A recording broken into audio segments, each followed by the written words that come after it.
Setelah menghadirkan model V dan model V2, nama Neta di kancah mobil listrik tanah air sangat patut kita pertimbangkan. Apalagi sekarang mereka punya ini, model X, yang rasa berkendaranya jauh lebih asik ketimbang model V, fiturnya semakin lengkap, desain dan tampilan visualnya sangat atraktif. Serta yang terpenting, harganya masuk akal.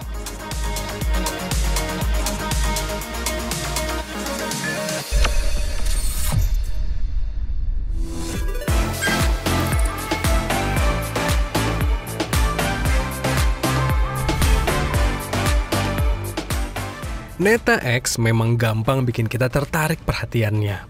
Selain karena wujudnya yang berkarakter, mobil ini juga dibekali dengan detail desain yang digarap sangat serius. Yang bikin kita juga tertarik tentu dari bandrolnya. Neta menjual model X ini dengan harga mulai dari 428 juta untuk tipe yang 480 Elite. Tapi untuk yang kami tes ini adalah yang 480 Supreme, harganya 488 juta. Menurut kami, bandrol Neta ini cukup kompetitif dibandingkan rival-rivalnya mulai dari MG ZS, Chery Omoda E5, dan BYD Atto 3. Neta X ini di tipe tertinggi harganya masih sangat terjangkau. Dan itu yang bikin mobil ini jadi punya value for money yang baik. Satu hal yang bikin kami cukup terkesima melihat mobil ini adalah karena desainnya. Proporsi mobil ini tuh rasanya pas banget, agresifnya kerasa, futuristisnya dapet, dan ya secara proporsi desain pas. Depannya enak dilihat, sampingnya demikian, belakangnya pun juga.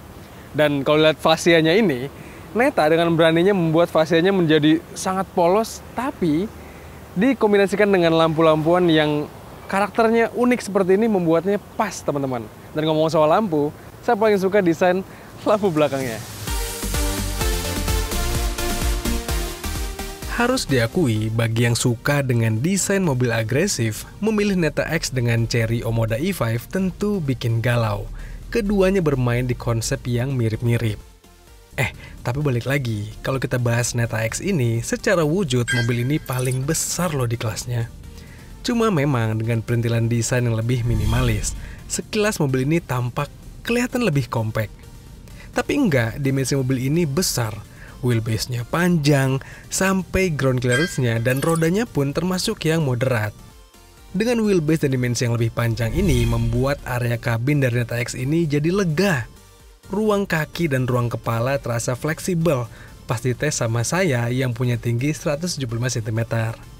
Belum lagi, fasilitas di dalam kabinnya ini juga lengkap. Harus diakui, setelah 1 minggu saya ngetes mobil ini, cukup panjang sebenarnya untuk ngetes sebuah mobil gitu ya.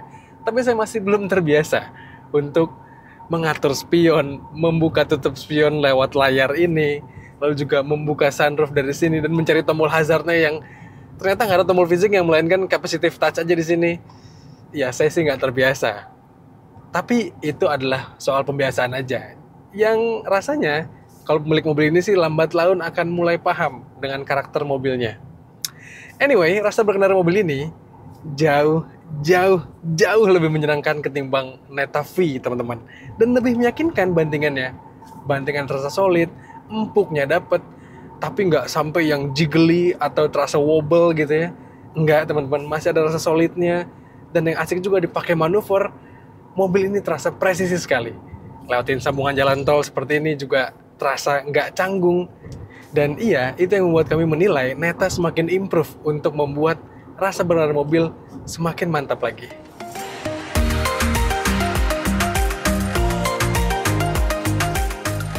Kalau dulu kami bilang Neta V itu shocknya terlalu mantul-mantul, lalu membaik di Neta V2, nah sekarang di Neta X ini karakter main shocknya makin enak lagi. Feel empuknya masih kerasa, apalagi pas melibas jalan yang nggak rata. Tapi pas mobil dibawa manuver di kecepatan tinggi, rebound mobil ini terasa lebih solid, jadi bikin mobil lebih terkendali. Gak ada masalah ketika melibas sambungan jalan tol, atau bahkan melahap speed trap. Mobil masih stabil dan bandingannya juga terasa ajeg. Terima kasih kepada wheelbase-nya yang panjang, bikin mobil ini lebih anteng saat dipacu. Cuma sayang, wheelbase yang jenjang ini bikin mobil jadi panjang juga nih radius putarnya. Untuk sebuah compact SUV, radius putar mobil ini tembus 5,58 meter.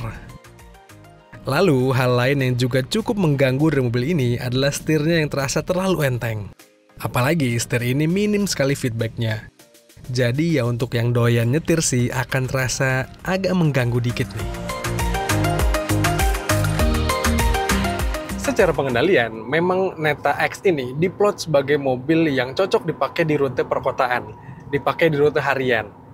Tapi rasanya Neta meracik mobil ini kelewat harian, teman-teman.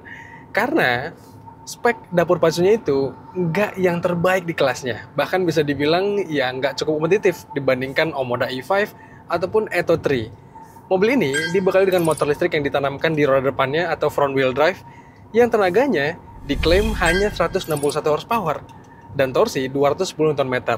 Ya memang tenaga segitu jauh lebih dari cukup teman-teman, dan bisa dibilang juga tenaga yang cukup besar untuk sebuah mobil yang compact SUV seperti ini.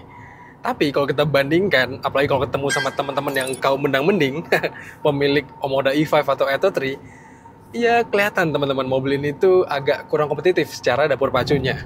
Yang sangat disayangkan adalah dengan plot tenaga dan torsi dari motor listriknya yang cukup rendah dibanding kompetitornya, membuat mobil ini jadi kurang akseleratif teman-teman. At least kalau dibandingkan dengan kompetitornya. Jadi untuk sprint, mobil ini ya nggak begitu istimewa. Neta merancang mobil ini dengan karakter penyaluran tenaga yang sangat lembut. Dibejek sekalipun, mobil terasa linear lajunya, dan nggak yang agresif gitu. Meski di mode sportnya pun, karakter sprint mobil ini terasa masih kalem. Kami kira tadinya dengan plot kayak gini akan bikin mobil jadi efisien. Ternyata sayang nih, enggak juga. Diklaim dengan baterai berkapasitas 63,56 kWh, mobil ini bisa melaju hingga 480 km. Yang kalau langsung dibagi atau di atas kertas, harusnya bisa dapat 7,1 km per kWh. Namun dari tes kami, sulit untuk mendapat angka seirit itu. At least saat kami tes di rute perkotaan, dengan kecepatan rata-rata 25 km per jam, Neta X ini hanya mampu mencatat 6,1 km per kWh. Sementara di rute tol bisa dapat 5,9 km per kWh. Agak jauh ya dari klaimnya Neta. Ya mungkin hasil tesnya Neta itu mereka lakukan dengan sistem pengetesan yang sangat amat irit. Kalau kami sih enggak teman-teman, kami melakukan tes layaknya bagaimana ngetes autotes dan untuk mendapatkan hasil yang lebih realistis dipakai di jalan Indonesia. Nyatanya ya nggak bisa dapat seirit klaimnya Neta itu. Dan awalnya kami kira dengan tenaga dan torsi yang lebih kecil dibandingkan kompetitornya, ngebuat Neta bisa lebih irit. Tapi nyatanya enggak, kami udah ngetes Atto 3, udah ngetes Omoda E5, dan ternyata hasil pengetesannya, konsumsi listrik rata-rata mobil ini, ketiga mobil ini tepatnya agak mirip-mirip aja. Kami kira Neta bisa lebih irit gitu, ternyata enggak. Dan itu yang menurut kami sayang, harusnya Neta bisa ngeplot mobil ini dengan performa yang lebih baik lagi, sehingga makin klop dengan karakter bandingannya. Ya tapi bagaimanapun menyetir Neta X dipakai harian ini udah lebih dari cukup teman-teman, dengan jarak tempuh yang jauh, dan juga dengan sistem pengecasan yang support untuk DC charging atau pengecasan cepat, membuat mobil ini jadi semakin fleksibel dipakainya. Kalau kita mau pakai di perkotaan jelas cukup dan jelas nyaman. Tapi kalau pakai road trip atau mau pakai keluar kota, mobil ini pun terasa gampang untuk menyupport kita. Karena kalau kita mau ngecas di rest area mungkin atau mengecas di tengah perjalanan, dia bisa ngecas dengan cepat dan rate pengecasannya pun cepat. Sehingga kita ya bisa bawa mobil ini harian dan juga mampu untuk dipakai road trip bersama keluarga atau dipakai perjalanan dinas keluar kota.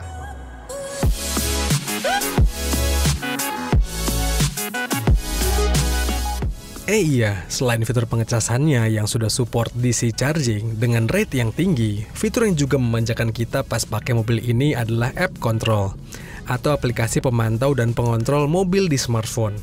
Cara kerjanya juga cepat dan seamless, enak lah. Terus fitur ADAS di mobil ini juga lengkap banget dan cara kerjanya sangat sensitif. Cocok buat kita-kita yang udah terbiasa menyetir di jalur bersahabatan dan pakai sistem berkendara semi-otonom kayak gini. Iya, yang kami suka juga, mobil ini sangat praktikal. Selain bagasinya lega, ruang penyimpanan mobil ini juga beragam dan tersebar di mana-mana.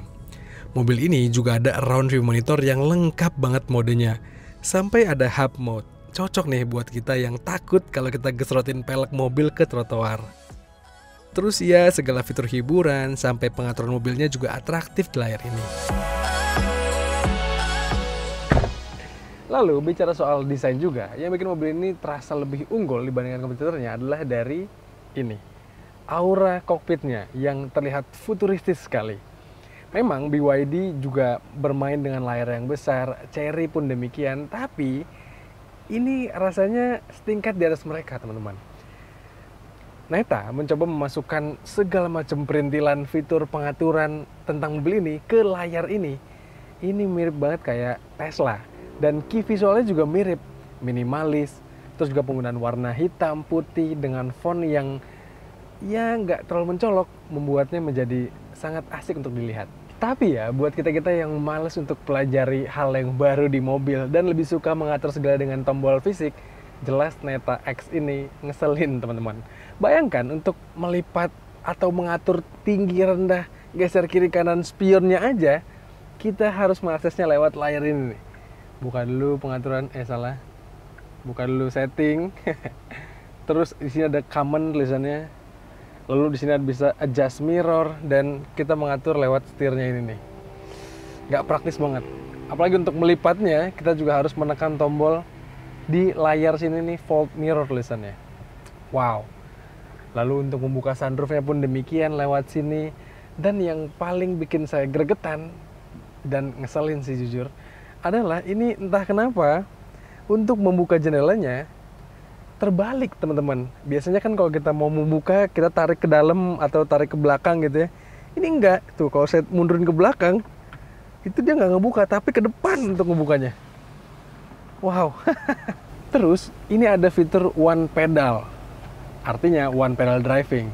Tapi ternyata enggak, teman-teman. Karena kalau kita pakai fitur ini dan berekspektasi kita nggak perlu nginjek-nginjek atau menggeserkan kaki dari pedal gas ke pedal rem, enggak.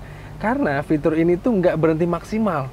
Memang dia ada bertahap untuk menghentikan mobilnya ketika kita lepas gas gitu ya, tapi nggak sampai berhenti total. Jadi artinya kita harus masih menggunakan pedal rem untuk memberhentikan mobil ini. Lalu di mobil ini juga nggak ada ventilated seat, yang sebenarnya ngebantu banget kalau di Indonesia ya. Kalau kita lagi berkendara siang bolong kayak gini, itu dengan adanya AC atau pendingin jok akan membantu kita supaya nggak keringetan. Terus juga mobil ini punya memory seat sebenarnya, tapi cara pakainya itu nggak praktis, teman-teman. Bahkan nggak kelihatan di mana tombol memory seat-nya. Jadi kita tetap harus mencari-cari di sini untuk pemilihan posisi duduk yang kita harapkan. Dan terakhir, hal yang paling mengganjal bagi saya di mobil ini, yang ekspektasi saya adalah semoga ini tuh mobil untuk homologasi gitu ya, mobil yang masih untuk dites gitu aja. Karena kalau ini mobil yang dijual ke masyarakat, mobil ini sih rasanya perlu ditingkatkan banget untuk build quality-nya. Bayangkan, ini pintu, teman-teman. Kalau dilihat dari luar, kerasa nggak rapet panelnya dengan bodinya. Biasanya kan kita bawa kartu gitu untuk ngetes kerapetan atau ngetes sejajar apa enggak panel-panel body. Tapi di Neta X ini, yang kami tes ini, sayang sekali, build quality pintunya itu bahkan kerasa ada jenjang gitu, ada gap antara body dan pintunya. Dan itu menurut kami cukup fatal. Semoga yang diterima masyarakat nanti jauh lebih sempurna dibandingkan mobil tes kami kali ini. Ia meski memiliki beberapa kekurangan, nyatanya Neta X ini tetap layak dikasih nilai yang baik serta patut dipertimbangkan. Apalagi buat kalian-kalian yang lagi nyari mobil listrik pertama. Harga 400 jutaan dan suka sekali dengan teknologi kekinian, Neta X ini tentu harus masuk dalam daftar mobil incaran. Teknologi mobil ini yang kelewat canggih dan key visual yang atraktif juga bikin nilai mobil ini bisa lebih baik ketimbang kompetitornya.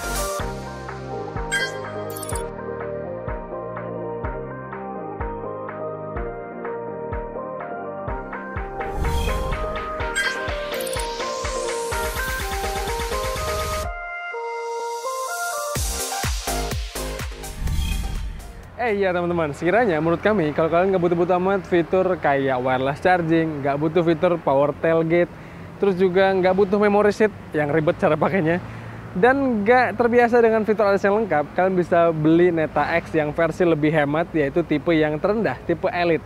Kalian bisa menghemat 20 jutaan. Menurut kami, ya varian yang itu juga layak dipertimbangkan. Meskipun Neta X ini secara umum, ini mobil yang menarik. Menurut kami demikian teman-teman. Menurut kalian gimana? Kira-kira pendapat apa soal mobil ini? Coba sampaikan di komentar video kali ini. Dan seperti biasa, jangan lupa untuk baca ulasan lengkapnya di kanal Detik Auto, serta tonton film dari kami di kanal 20 Detik dan kanal YouTube Detik Auto. Jangan lupa untuk kalian subscribe juga. Lalu teman-teman, sekian aja. Saya pamit. Stay safe dan bye-bye.